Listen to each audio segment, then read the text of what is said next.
Welcome back to AFTV, everyone. It's time for the starting 11, or should I say in 29 minutes time, we'll get the starting 11 and we'll react to it. We're going to preview the game a little bit. We're going to look ahead to who we think will be starting the game. Will it be unchanged, or will we see some surprise inclusions in the squad, as Arteta has hinted to? We're also keeping an eye on Brentford, who are 1-0 down against Liverpool. Brentford, you've done us no favours. Go 1-0 up at Tottenham, couldn't see that out. You go 1-0 up against City, couldn't see that out. Now you've actually got one behind against Liverpool. Can you turn this around, please? We'll react to this as they get back to it in the next probably 5-10 minutes. Welcome Laurie, welcome Tyler, welcome Turkish. Let's get straight into it. Arteta and his semi-cryptic quotes, Laurie, suggesting that one of a long list of players, from Vieira to Tomiyasu to Partey to Jesus to Smith Rowe, Jorginho, we know, has had injury and fitness problems. He said that there could be some back for today. Anyone you're expecting to see? That's a difficult question. Yeah, like you said, Mikel doesn't like to give too much away, and that's standard for him. So it's kind of difficult to read into what he's saying. I mean, what I garnered from what he was saying is that there are players back in training. Whether they'll be ready to play or start is another question. But what I would say is, and there's no disrespect to Burnley, but I'm going to disrespect him. Whatever team he picks today, I'm expecting to beat Burnley. Okay. So I'm not too perturbed about injuries today, I must say. Fair enough. We'll get back to the injury talk in just a sec. Turkish, I want your reaction to what we saw there, which was an in-changing room cam with Thomas Frank talking to the Brentford players. I don't know if this is a one-off. I've seen it before in the last year or two or whatever, but is that something you'd want to see more of? I mean, I know obviously we probably can't hear what Thomas Frank's saying, but... Not really. No, you think all that should be just kept? I'm not interested in that. Yeah. Put the mics on the refs, for fuck's sake. They're trying to do everything but give the refs mics. That's what I want to hear, not the half-time. That should be private, you know, because if there's cameras in there, the manager might not want to be his true self. I want to avoid all of that. Yeah, fair enough. Tell your thoughts on that. I actually agree with what you're saying, because I feel like sometimes when the manager goes in there, it's probably things that we won't expect to hear from them and we probably don't want to hear. So yeah, they are definitely going to be their true selves, because they'll just be able to, you know, explode however they want to. I agree. I actually think there's certain things, like you just sort of said there, we don't need to know. Like, I think the odd documentary that comes out, okay, you get to see it. I know that, like, we all now know how Arteta can be behind the scenes. So I don't know if, like, I think pre the documentary, people would say things like, what's Arteta saying to the boys in the change room? I don't think any fan ever says that now, because we know what he can be like. Like, we know if there's a certain standard how Arteta can be. I don't think we necessarily need that kind of access. I'm with you. I want to hear the refs, like you hear the Super Bowl last week. You could hear the referee explain the decision. He goes to the centre and he points and he explains. You see that in rugby, and we're getting blue cards and everything but actual mics. You're not convinced on the blue cards? No, not at all. No, I know you touted the idea, but I'm sure you've seen the reaction since. Do you know what I'm worried about? I'm worried that they're going to bring the blue cards in, it's going to flop, and I'm going to get cancelled. It's going to flop. Whether you get cancelled or not, that's the debate, but it's going to flop. I'll be finished.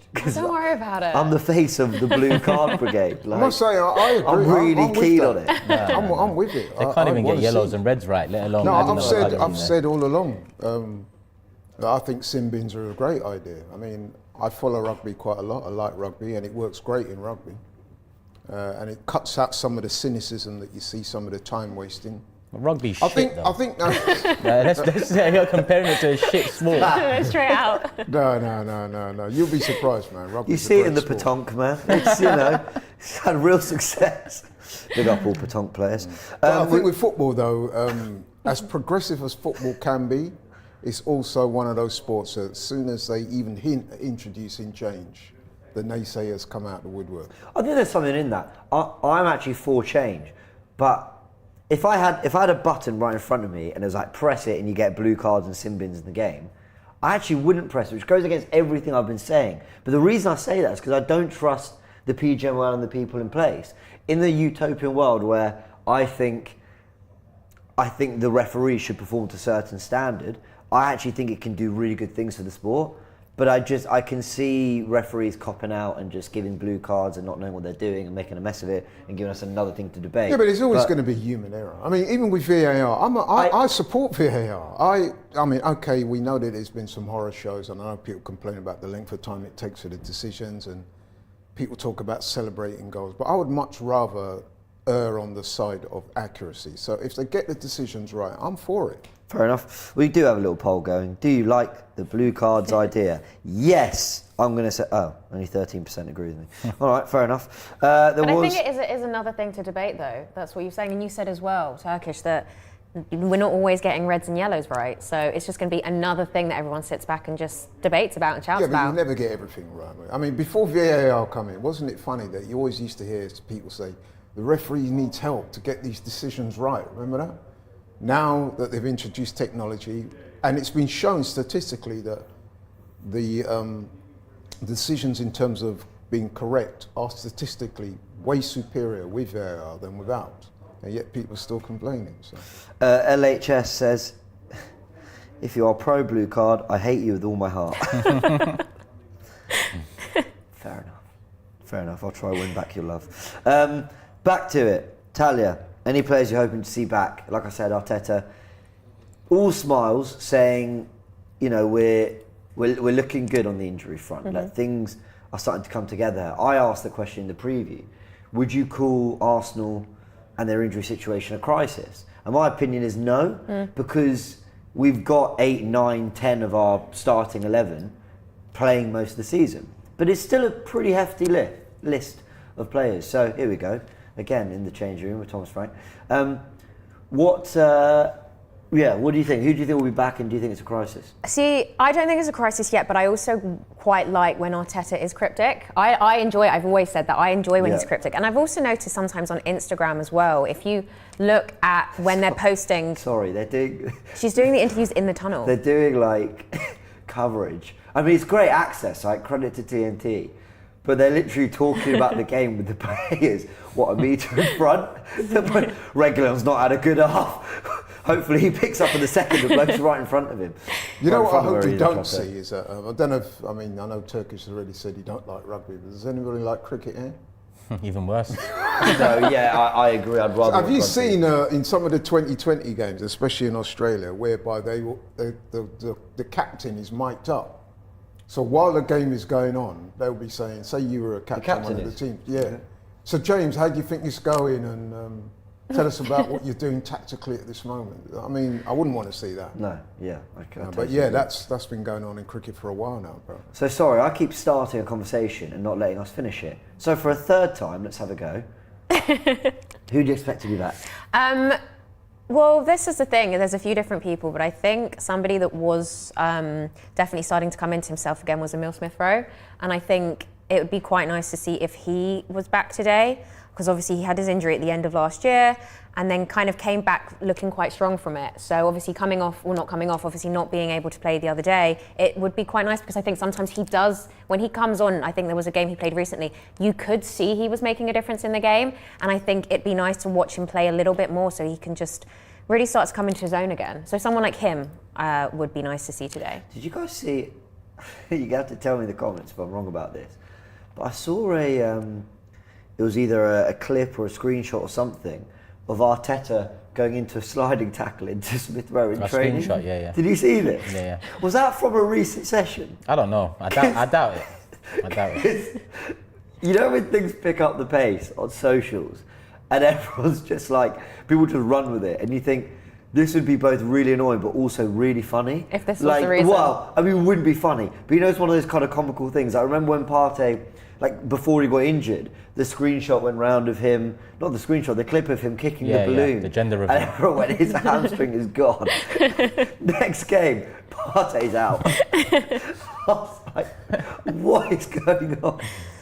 Oh man, speaking of, by the way, we're all on Ivan Toney watch. The guy is down holding his calf, I think. It looks like, was it Conor Bradley or someone?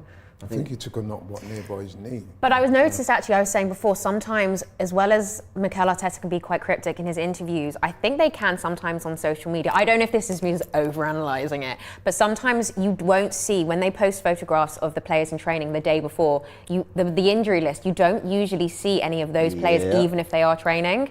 So you'll flick through, but you won't be 100% sure, and then they'll appear at the game the next day. Yeah, you're right. But I think, I feel like that might be a part of the marketing plan. But he does the opposite plan as well, like for City at home, they brought Bukayo Saka and had him walk in with the team, so everyone thought he was available. He wasn't in the squad. Clever tactics. I appreciate them. Yeah, and Arteta, man, he wants to play all these games. He wants to, you know, and it doesn't always work, but he does at least want to always try to keep them guessing. Any changes to the 11 for anyone here? I'll go to you, Turkish, because do you know what I loved about it last week? Actually, we haven't really talked about it. We did on Forever Arsenal a little bit, but like he had Ben White inverting in that game. Yeah. And do you know what really annoyed me there? And some of you are going to be watching the stream. Big up to you all. Hit the like button if you're enjoying the stream. People had a real go, especially me and Dan Potts, for moaning and complaining about the starting 11. Now, obviously, we didn't know Jorginho wasn't really fully fit, and I kind of thought, how have you taken him out if he's on the bench? I kind of assumed he was fit. Fair assumption, in my opinion. But I was worried about that Havertz, Kivior dynamic again, because against Fulham, we couldn't progress the bloody ball.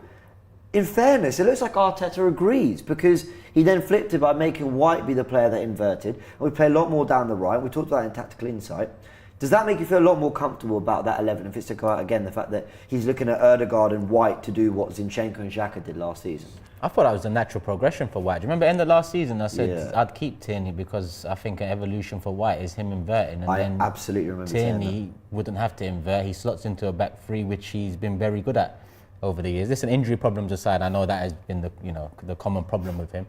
But I've suggested Ben White starts inverting quite a while back now. So it's good to see that it's an option now that he has in his deck. Do I want to see more of it yet? Until Timber comes back, Tomiyasu comes back, and then he determines how he shapes up them. I'm happy to see Ben White invert. He's comfortable on the ball. Yeah, he's got a bit of arrogance on the ball too that I think in midfield. I think Trent's got that as well, you know, that Trent knows he's good. Yeah. I think with Ben White, I don't think Ben White knows he's good. I think Ben White knows he can be very efficient on the ball.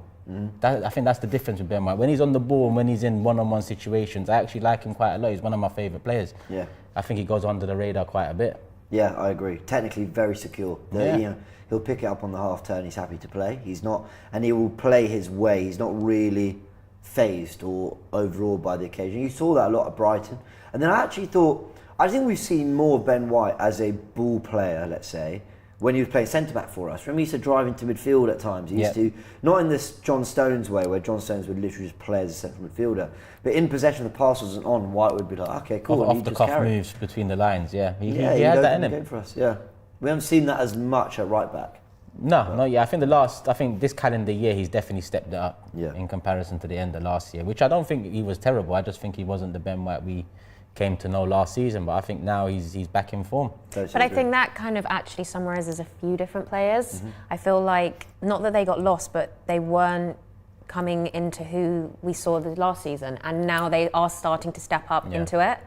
Which was the hope, innit? That was the hope that they click and everyone 100%, and now that has happened since January. Since they obviously went away, I feel like something happened while they went away, because they've definitely all come back, to me, different players. Yeah, we've got a super chat here, by the way. If Arsenal sign Mbappe, we did do a video on this. What would be the starting 11? I think it's whatever you think our best 11 is, and Jesus comes out and Mbappe goes in. But I think it's Mbappe plus 10. Yeah, basically whoever you want. whoever else wants to go around him, that's it. Yeah, but you know, a lot of rival fans are laughing. Oh, Mo Salah's in. You just know this is going to be 2-0. Oh, he's missed it. That's fantastic. Liverpool remain 1-0. A lot of rival fans are laughing at the fact that we're talking about it. I think people are kind of missing the point. I don't think Arsenal fans are saying we think we're going to get him. I don't think Arsenal fans are saying, he's available, let's go pick him up. We're asking a hypothetical question. Should we tear up our wage structure and everything to get the best player in the world? General consensus is yes, but some people think no. Fair enough. But the other question is, what do Arsenal have to do to be in that conversation? Is it winning the Champions League? Is it winning the Premier League? Is it having mega rich owners? Some will say we have that. What is it? That's what the conversation is, because that's just being ambitious as a fan base and going, we want to be a part of this conversation. I'm just glad Mikel's come out and actually said it, because Wenger used to always shy away from these type of things, citing Arsenal's resources as a problem behind it. I'm glad the manager's come out now and said it. And that's one thing I need to further give Arteta credit for. I've given him credit for this same thing over the years, but I think it's relevant again now off the back of it. No one puts more pressure on Arteta than Arteta. Yeah, I agree. You know, over the years when he first came in, he spoke about Arsenal should be challenging for trophies. Arsenal need to be winning majors. He hasn't spoke down about any of that. He's said it himself out of the horse's mouth. And now he's saying the same about Mbappe, and we should be in the conversation for him at the very least. That is, but then he that went is on the- to say straight away the next sentence, but it's looking like a different way. So it Yeah, but was a that's bit because a of the whole nothing Real statement Madrid for me. thing, though, isn't it? That's the whole Real Madrid thing. What I see from that is, I agree, Real Madrid are out-and-out favourites, and it looks very likely that, 90%, 95% he's going to go there. But if that 5-10% rears his head and there is an opportunity, what Arteta's telling me is we are going to be in that basket in terms of clubs that seek that opportunity and to seize on it. So that's all I must want. say, I disagree. I thought his body language seemed to be. I mean, he was smiling when he said it. There was no conviction in what he said. To me, I was actually quite disappointed with the way he addressed that, to be honest. No, I was happy with it. Last year when Curtis asked him pre-season about it, what did he say? He said he doesn't talk about players at other clubs. He's never dismissed the idea. Let me rewind that. I wasn't disappointed with what he said because deep down we all know that Mbappe is not coming to Arsenal. When I saw that interview, that pretty much confirmed it for me. No, I wasn't disappointed, to be honest. I just think We if all know he's Real not don't coming. get him, then I'd be disappointed if we're not one of the favourites for him. That's how I see it. I expect him to go Real, but at the same time, I think if he wants So to if he challenge doesn't, do you think he'll himself, come to the Premier League? I don't see any other option for him. Even La Liga right now, I'd argue that Real Madrid is not what it once was. Yes, they're the greatest club side, and yes, they're always a candidate, if not favourites for Champions League. I get that. But he's not going into the La Liga of 10 years ago. He's not going into the La Liga of 20, 30 years ago. It's a very poor La Liga at this moment in time. He's essentially going from one league dominated by one side to another league dominated by one side. People can argue Barca just, yes, but with Mbappe in this Real team, with Jude Bellingham, with all these players, they will, wash that league year in, year out. There is also an element of fake it till you make it. And what I mean by that is talk like a club that could. And yeah, you're a club that probably can't, but talk like you could. And then one day, if we do something special this year, if we do beat Klopp and Guardiola to the Premier League title, I don't think we will, but if we do something miraculous and win the Champions League for our first time, that conversation doesn't sound as ridiculous. I mean, it still would, because it feels like he's set for Real Madrid and you're talking about salary, 2-0 Liverpool, what a goal. But it just wouldn't feel as crazy, but that's what I mean by the fake it till you make it kind of thing. Talk like a club that wants to be a part of those conversations, and then over time, people maybe it wasn't that long ago that the idea of Liverpool being a part of it would have been crazy. Yeah. But look what they've done over many years. They've got one of the best managers in the world. They've won every trophy there is to win. And yeah, they've done a lot. Arsenal are a long, long way from doing what Liverpool have done under Jurgen Klopp. But you build and you get there, and And I think to go back to what you were Yeah, they are saying earlier, 2-0 up with a now. lot of the fans laughing at Arsenal and whatever, I think that scepticism is born out of what's happened in previous years when we've been linked with several players and they've not materialised.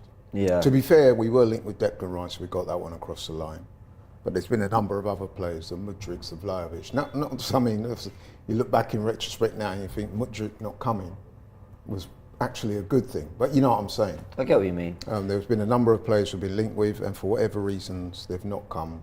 So whenever we're linked with a big name, there's that natural scepticism, especially from other fans, that Cap, you're not going to get him, and you know you're not. So Someone said that the Prem's are one team, and I get that, but my argument is if he was to come Prem, he's not coming City. We're talking about Mbappe. Yeah. Sorry, just to reply to that comment. I'd much rather see Mbappe at Barca than Real, because then you've actually got a league there with two sides that can compete with each other. That's what I'd prefer if he was going to go to La Liga. But if he goes to Real, that it's like if he comes to City, it's the same thing.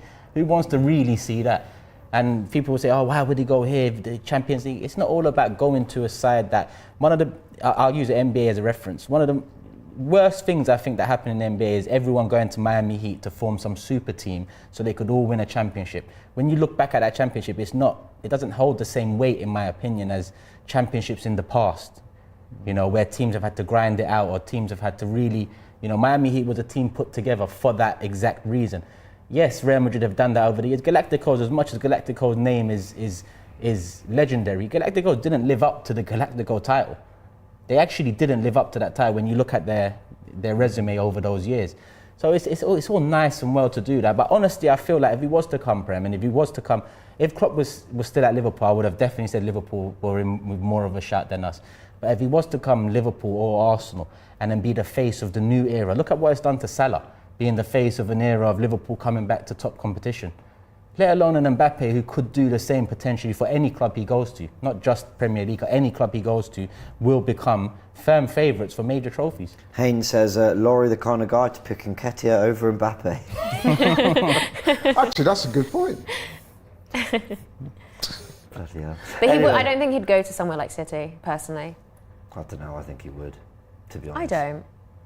No, I don't think so. I don't think he Especially would. I with just Haaland don't. there. Yeah. I think if he is going to come to England, I want that to be the new Oh, rivalry. he's in. Oh, he's missed it. Mope, you absolute lovely He's offside bloke. anyway. No, He's let's not offside. say what I wanted to say. What is... So ball's gone into the box here. What's going on? I mean, they say he was offside. Yeah, Mope was offside, but Tony's flicked it on. Oh, Brentford, that was a chance. They've been really disappointed with Brentford, you know. Forget the fact that they've played Tottenham City and Liverpool. They look like losing every single one. Seeing the goals they're conceding in these games. Yeah. Like McAllister's walking through. I'm like, you played 3 centre-backs. Then they get done on the counter against earning the game against Liverpool for the first goal. Just a long ball with one defender back. I'm like, you're playing a back 5 or back 3 centre-backs, back 5, come on. And then against City, like Foden winning headers at the back post. Like, come on, Brentford. Anyway, I rate Brentford and Thomas Frank massively. Makram says, if Turkish keeps this up these days, I'll have a dream about him and I arguing over Havertz this time. Love the content. Much love. What does he mean, sorry? God knows, man. I don't know, but I like that people write that they dream about you, because this No, isn't the no, first time. I don't like that. People dream about Turkish quite a bit. They don't. It's a nightmare. It's not a dream. Since Burnley have similar West Ham shirt colours, will there be a mistaken identity from Arsenal? What? Listen, if they're playing in that, well, they are the same colours, isn't it? The claret and blue. Yeah, do the same again, Arsenal. Just pick it up where you left off. Another 6 would be lovely. That comes from Abdir Rahman. I hope I pronounced that right. Well, Liverpool nearly got another. Conor Bradley. Good to see him play football. I was saying again, by the way. yesterday, or in one of the shows we did, I think in the preview show, that you get the feeling that goal difference is going to play a part this season. I think it's going to be a very close race. So last week when we got those 6 goals against West Ham, that means we drew equal with City on goal difference, I think it was. So yeah, goals, it looks like Liverpool are going to score a few here today. Well, goal difference is basically a point. Yeah, so If you're on the same points, but you've got more goal, or the goal difference is higher, you've basically got that extra point. and I know I'm being slightly presumptuous in assuming that we're going to beat Burnley by a handsome score, but if we are playing well and we are beating them, I don't want to see the players slack off. Another 6 would be nice. You Well, wouldn't that be amazing? because we have done that in the past. We have done that in the had a past. complacency Yeah, and yeah. then we sort of tail off, I hear. Shershant says, Arteta looks less stubborn now. Anyone else feeling that? In don't what know. respects, though? I think in limited resources, you need new tricks, and I think that's the. I think what I mean, like, I don't know, he's not... It felt like he would never get Trossard up front no matter what. It was always Trossard for Martinez, and now we're starting to see Trossard play more minutes. It felt like, getting Ben White to invert instead of Kivior and mixing that up a little bit, like actually moving the back forward. But I don't know. But then you say that, but Ben White inverting rather than Kivior is just common sense, really. Because let's Yeah, but he face it, didn't do it Kivior is playing out of position, and he's not that guy, is he? Really? We've all seen him play by now. We know he's not. Put it this way: in terms of inverting, I would argue that he's the least competent technically out of all of those guys. So it makes sense that you would get Ben White to do it rather than Kivior. That's just, to me, that's just common sense. So. Fair. I'm so annoyed here that Brentford just aren't making more of a fight of this game with Liverpool. It's like, I'm used to teams having to work so hard when they go to Brentford just to get anything. And it just feels like Liverpool are so in control. It's not even just, I expect Liverpool to create chances, but it's the fact that Brentford aren't doing anything the other way that's disappointing. What are we thinking as well? The 11 is going to be out in about 5 minutes or so. What do we think of, and by the way, apparently I've had it confirmed that Jesus and Zinchenko haven't travelled with the squad, which was somewhat expected. It's somewhat disappointing as well for Yeah. Jesus. City, Chelsea later today. Anyone got any hope of City, Chelsea doing anything? No. I think, you know what, I do think Chelsea will be competitive, but I just can't see them beating City. I can't see anybody apart from us or Liverpool who won't beat City. If Chelsea can go there and get a point, I'll be made up. But if you're asking me, will it happen? Probably not. City are going to smoke them, man. You think City? They'll smoke them. That 4-4 is probably still in their minds. I've predicted a 4-1 win. Maybe 4-1, Thomas that's Frank our is win. listening to you because he's making a triple substitution, which would suggest that he's not happy with. Yeah, good. Whenever you see a manager do something like that, that's quite a radical step. They're just not. He's taking the captain off as well. They're so not throwing any punches at them. They're not. Nothing. They're just. As we say in there's boxing, still you're half not an laying hour a to glove go. on. Yeah, they're not. They're really not. Liverpool look totally comfortable. Talia, any chance of Chelsea doing something against City, or just focus on ourselves and wait till we play them? Well, obviously I'm the optimist, and I think miracles can happen. You never know. This is what we've seen throughout the whole of the league this year, is that anything can happen between any team. So obviously there's probably more likely that City's going to take it, but The one thing I would say know. about that game is that there's something there that could happen.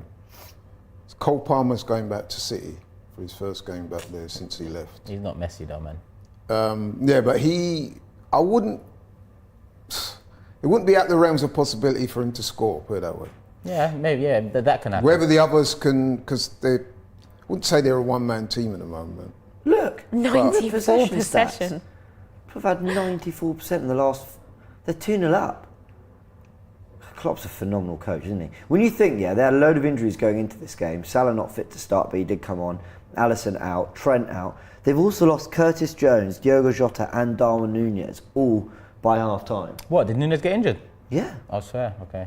Yeah, so it's Gakpo. Yeah, I see him come on, but I don't know whether that's because, I don't know, tactical, Salah came on, I don't know. Are they having a go? Oh, I don't know. I thought they were. Come on, Brentford. But we should also remember that Brentford, they're in a poor run of form. Okay, they've picked up slightly since Ivan Toney's come back, but they were free falling prior to him coming back, so they're still not there yet, are they? Yeah, And they've they've had had Wissa out and Bomo's been out. Didn't expect nothing Toney from them out, really. yeah. I predicted a draw, but that was more hopeful than anything, I think. No, I always saw Liverpool winning this game. No, I genuinely always hoped saw Brentford Liverpool. would do something. I don't know, just because they're just quite an awkward side. They were quite good in the first 20, 30 minutes, but then, look at that. Just get the ball in the box. I was expecting probably a look at draw from that. this. And to be honest with you, Brentford helped us like no other club last season. We fucked it, so I don't want. Yeah, you're right. I don't want. No, come on, 2 wins against City. You're right. You're actually right. I've got no right to be mad at them. Yeah, leave them to. But I still shamelessly am. Come on, Brentford. Oh, Diaz is in Bullied it. by Diaz, yeah. That is Bullied. really, Oh. Yeah, oh my word, that is phenomenal from Diaz. Here come Liverpool. It's Gakpo, goes wide to Robertson, but they've got men back now. Oh no, it's Gravenberch. There we go. All right, well, we'll keep an eye on this. The 11 comes out in 2 minutes' time. Just very quickly, Talia, Kai Havertz, how you finding his performances? I like that you said it with a smile on your face. Because everyone gets so upset when I bring him up. Oh, I Ivan don't. Toney's nearly just got an assist for Liverpool there. Yeah. I'm going back to what I guess I've always said. He's not playing. It's not playing rubbish. He's not. Okay, maybe he's gone off. A little bit. But he's not playing rubbish. I know some people say that he is, but I don't think he is. I think when he's still on the pitch, also he gives the team height. Bless our players, they're all quite short. And I think when he is on the pitch, you can see him, and I think he does give the team height. And when he is up there, up front, okay, we never know, but I still believe in him, and I still think, it's going okay. I think, I thought against West Ham was it's the most he looked a part of the team. Yeah. And a lot of people said the Liverpool game, the Community Shield, maybe because he had more, clippable moments. I thought against West Ham, he actually did genuinely fine. Not man of the match performance, anything like that, but I thought he did well. Let's myself and Turkish were out that game. Yeah. Let's keep it 100. This he was okay. Yeah? He was decent. Yeah. But some people are getting it way twisted, bro. He played well. The whole team played well. Yeah. So I'm not dissing. Oh, this is good movement. That was really good. But way twisted in what respect? What we want to see, or certainly what I want to see from Havertz, is him impose himself on the game more. So in other words, when we're having these conversations about Havertz, it's not talking about his height or his physicality or what he's capable of doing. It's what he's actually done. Tangible stuff that I can say, did you see when he picked up the ball, beat two man, lay it off, or he got an assist, he got a goal? Now, listen, I'm not saying he's not done that in an Arsenal shirt, because he has done that. And I've been there. He was against Palace. I was at that game. He had a good game. What I am saying he was better is, against Palace than against West Ham. By the way, the 11's out and it's the same. no, what I'm saying basically is I want to see about him that. impose himself on the game more. And in answer to your question, I do think he was better against Palace, yeah. And he went down That's to 10 interesting. men in that I game thought he was as better well. against West Ham. Okay. But none of these. We need to see a lot more on the ball quality, in my opinion. £65 million attacking player. You need to see a lot more on the ball. I think off the ball he's doing Ooh. pretty well. Salah's in here. They're going to punish him. Oh, is that? Oh, great goal. Yeah. See that? I was talking about goal difference. That's 3-0 now. Brentford. That's a great goal by Salah, by the way. Rice in goal. White, Saliba, Gabriel, Kivior, unchanged back four. Rice, Havertz, Ødegaard, unchanged midfield with Saka, Martinelli and Trossard. Hope Arsenal continue to build on the really good momentum they've built since. So I'll that take it Dubai trip. Who's on the Jorginho bench? is still out injured as well. Then. That's a great question. So, Ramsdale, Cedric, Sweet. Who's Sweet? Someone called Sweet on the bench. Being deadly serious. Never heard of him. How do you spell it? Bandera, El Neni, Jorginho, Nelson, Smith Rowe, and Nketiah. So we've got Smith Rowe back. So Jorginho Jorginho's is on the back. bench. No Tomiyasu, no Vieira, no Partey, expected, no Timber. James Sweet is a young right back. Thank you, Hayne. Okay, cool. Just looking at that goal again, that was very much Route 1 football, that wasn't it? The goalkeeper cleared it, headed on, Salah picks it up. Yeah, Yeah. yeah. There you go. Salah picking up where he left off. I was going to say about from injury Jorginho, before. and that's the reason why I was curious as to whether he will be back after his injury last week. Because if you remember a couple of weeks ago, he was man of the match against Liverpool. And then he didn't play against West Ham. And, you know, a lot of people at first were speculating why was that. Then we found out that he was injured or carrying a knock. So Pete was saying that if he was fit, he would walk straight in to this game in the team. However, that old adage would appear to apply, that you don't change a winning team unless absolutely necessary. Because after beating West Ham 6-0 away, arguably our best performance of the season, the manager seemed fit to keep the same team. So, Yeah. interesting. But like I said previously, James, I think any 11 that he selects today Yeah. are supposed to go to Burnley and win. And again, I offer the caveat. I'm not trying to be disrespectful. It is what it is. Burnley are 19th. We're second or third. We're in a rich vein of form. Won our last 4, scoring for fun. Come on now. If we're going to be title contenders, this is the type of game that we have to win. We've seen Liverpool. They're looking devastating at the moment. So we've got to do our thing as well. 3-0 as well. At least make them work hard for it. You're right. We can't say anything about Brentford after the shift they put in for us last season. But come on, I really was. There ain't hoping- no. This is finished. I know. I really hope they'd work Liverpool harder than they have. But hey ho. They've got their own issues rather They're in a than- difficult run. I know they've got a load. And by the way, they've got a Yeah. load of injuries. Like I'm being facetious. The word. Like I know that Brentford have a lot of injuries. They're only just getting players back, and Bemo out. And loads of others. I mean, I looked at the list the other day, so fair enough. The Burnley 11, Trafford in goal with O'Shea, scored at Anfield with a great header the other day. Brownhill, Burge, Assignon, Ramsey, Fofana, the former Chelsea striker, Amdouni, Esteve, Dalquois and Odobert. So is Foster out? Lyle Foster, he's their top scorer this season. Yep, can't see him on the bench. So there we go. All right, we've got a poll going. Happy with the lineup? I'm going to say yes. No changes needed, and 89% of people agreeing with that at the moment. Okay, cool. Everyone, predictions. We're going for Laurie. Right. Oh, Having spoken a couple of times about not wishing to disrespect Burnley, what I'm about to say might sound like I'm about to disrespect Burnley, because I'm saying that we should win, and I'm going 3-0. okay. I'm going 2-1. Taylor. I am going with. I'm going to go with 4-0. Okay. Wow. Very confident. 4-1. I'm gonna stick with that. 4-1. Okay. Brentford have a free kick here. There's a yellow card being handed out. Not sure. Who do they give? Do they give the free kick to Brentford or do they give it to Liverpool? Brentford. The reason why I say that as well, James, is Burnley are quite an interesting side actually, because although they're a... Oh, is that a pen? I think that's. They might give that. I think that's a pen. You know. They might give Robertson in the back of Ivan Toney. I think that could. I think that could be. it. They might. That goes under. I don't think they're I've looking seen at it. them given. Yeah, No, but they're playing on, they're not looking. and he's moving away, which tells me. I'm First not really sure what's going on here. Oh. Is it a Liverpool free kick? I swear they gave it to Liverpool. I don't understand. That's what I thought. Anyway, Right, yeah, so what I was going to say, the way Burnley play will actually suit Arsenal. I don't think they're quite open. The whole game. Yeah, they play a 4-4-2. They do try to play, to give credit to Vincent Kompany, their manager. He said that he's not going to sacrifice his principles. They're going to try and play football. If you think about it, that actually facilitates the way we play, because I'm suspecting that they're not going to just park the bus at home. They are going to try and be a little bit ambitious. In a way, it's a bit of a free hit for Burnley. I know that sounds weird, doesn't it? But it is, because we're expected to win and win comfortably.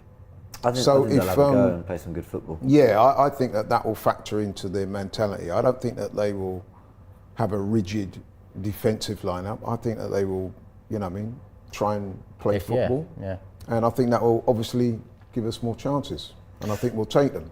Yeah, I hope so. I hope so. Big game, 3 o'clock kickoff. We'll be live 15 minutes before kickoff. To, of course, react to every kick of a ball. The 11 is out. As you can see, it's Raya with White, Saliba, Gabriel, Kivior, Rice, Ødegaard and Havertz, Saka, Martinelli and Trossard in the false nine. Unchanged after the 6-0 win against West Ham. Can we build on this great momentum, not just in terms of wins, but goal-scoring momentum as well, that Arsenal have lacked for a little bit this season, but they seem to be getting it back. Let's hope so. No easy game in the Premier League, but this is certainly one that Arsenal will want to take advantage of to make it 5 in a row for the first time in the league Well, this is season. easy what we're watching here. Well, that's it, 3-0 for Liverpool. I hear what you mean. All right, big thanks to everyone. Catch you all in about 30 minutes time.